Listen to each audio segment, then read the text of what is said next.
If you do something, do it well. Those are the words that stuck with me from my dad. Not because he said them, but because he lived by them through his actions. Today, we'll dive into something that has taken me a long while to get. The art of taking advice. Hi everyone, welcome back to this channel where I post videos to help grow the community that we're trying to build of people that are passionate about personal development and would love to do that in a group. For those interested, go to www.evergrow.community, see our introduction video and feel free to sign up. Now over to the video. Let me tell you about a story about stubbornness. My stubbornness. For years, I was too stubborn to take any advice or expert guidance from nutritionists. Basically because I was skeptic and all nutritionists were in my head, well, you have to eat low carb, you have to eat low fat, you have to eat keto, but they never took an holistic approach on what actually I needed. And that made me struggle with nutrition for a long while.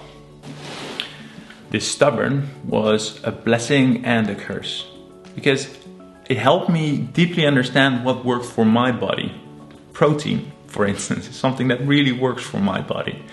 On the other side, I, for most of 2024, had huge challenges with my energy because I was unwilling to take expert advice. I was falling asleep in work meetings at 4 p.m. and thus I could have benefited from taking expert advice earlier. I learned that in a way I was already on the right path because you should never take advice blindly. It might be faulty or you might just follow someone else's path.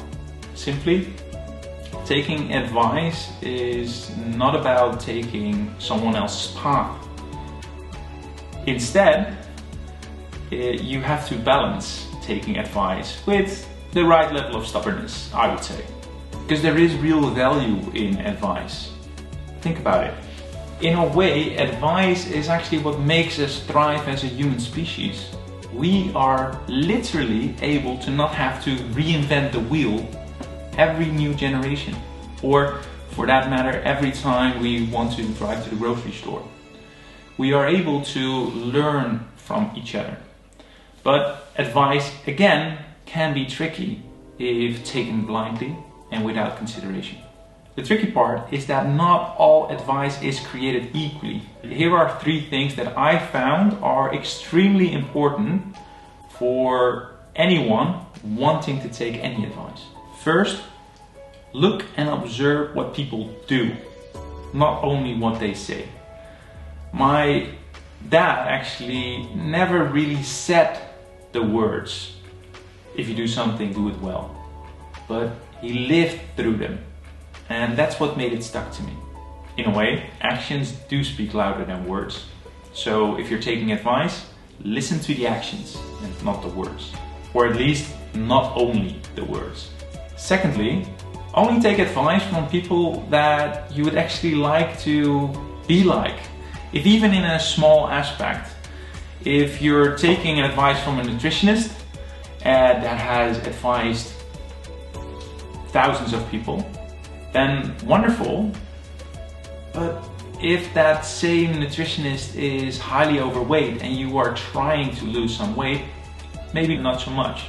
A priest doing marital counseling, I'm not sure. Third, and this one is crucial, take advice as ingredients, not as a complete recipe. Sprinkle them in where they make sense. Because if you follow someone else's path and you follow someone's whole recipe, the best thing you can ever become is a second-hand version of that person. Meaning not yourself in an authentic way.